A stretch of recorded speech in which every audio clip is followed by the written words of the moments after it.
Okay, guys, so if you did the Mercury in retrograde working with me, make sure you burn your silver candle for a few minutes every day. I've had a little bit of an issue with this one because I guess they double dipped it, and this metallic silver color does not want to come off. So I have been slowly pulling some of it off, and because I don't have a choice. I could do another candle, but I had already started with this one. So I'm just making sure I keep the metallic silver down so that it can burn the way it needs to burn every day. And that's not no big deal.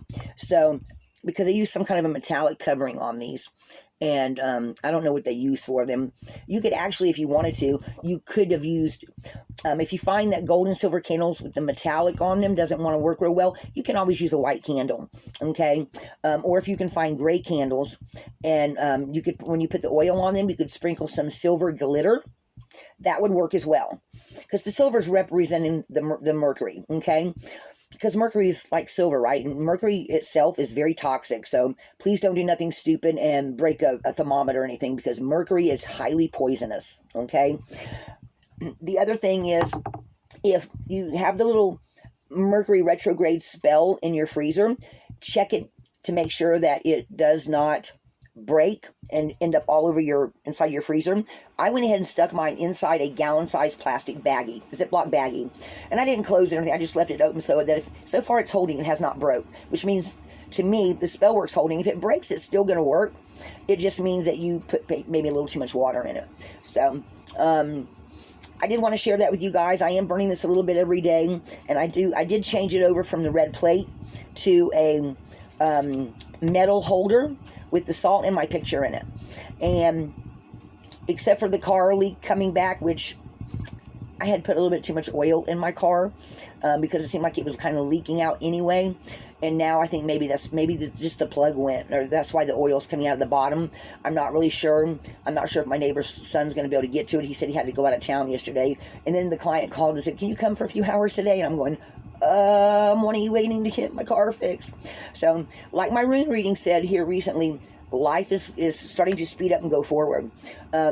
Also, I have been going back for the last 4 readings that San Tarot has done, because she seems to, my energy and hers really seems to pick up. I'm part of her collective, so when she does workings, I always find 1 or 2, sometimes even more, little nuggets of information that come out in her readings that really resonate with me, which is why she is my #1 favorite reader. She is highly intuitive, guys. And then I also turned y'all on here recently to another one, The Wise Healer with Florina. She goes by Flo, and she kind of reminds me of my friend Angel from Louisiana, who also has a channel, but we're not going to talk about her. Me and her don't talk anymore. I've reached out. She doesn't reach back. So, and she's her channel, she started her channel way before I started mine, and she's doing very well. I'm proud of her. I hold no ill will to anyone I don't talk to anymore, even the bad ones. I have managed to come to peace with a lot of things. I'm still having an issue with, missing Will, but I mean, I was with the man for 7 years, almost 7 years. So yeah, it was like my husband died. So, I am still feeling that. And my niece, of course, but they're still with me in spirit. I've told y'all about that. It just, every once in a while, it just feels like, sometimes I think that's why I pick up on their energy, and I think that's why sometimes I still get emotional, is because they're looking out for me. And if you've had anyone pass on that loves you very much, and you sometimes feel like they're around you, they are. Okay, and that I know for a fact. I've had them come back, guys. I've told y'all about that. And listening to Flo, it was so wonderful to find another healer who is hearing and experiencing similar things to me. Matter of fact, one of her readings she recently did in the past couple of days, she said she got a message saying, "We are ascending." Me, I got a message, "We've been waiting for you." And guys, I heard it clear as a bell in my head, and I'm still on occasion having, and it's in that little space right before you fall asleep, a face will pop into my head of a person I've never seen before. I don't know if I'm having future people in the future instinctually coming to let me know I'm going to run into them.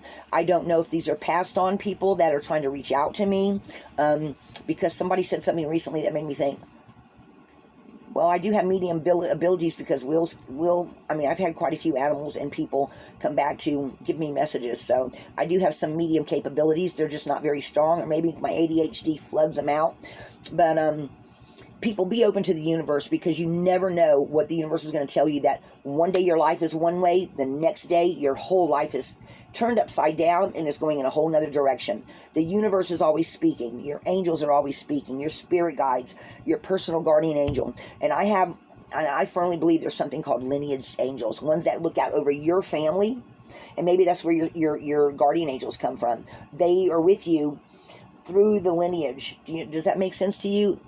And I've never heard no one talk about that, but that, and maybe there are some other people out there that have talked about something similar. Maybe they use a different name to describe it. To me, I call it lineage angels, because it just feels like there are some of them that have just been, or maybe they're passed on ancestors. It could be that too. Sometimes I don't know. I just know what I feel. So go by what you feel, folks. Use your discernment. Use your intuition, because it's always there. The veil between the worlds is very thin. So that's it for this little longer video. And I did want to address the issue, like I said, about the candle with the metallic silver on it. And folks, you can, like I said, you can use a white candle with an olive oil, if that's all you've got. Don't get hung up on that. One thing I've learned about being a pagan is use what you have, because what you have and what energy you put into it is going to be more powerful than anything you ever read in a book. I've found that to be true.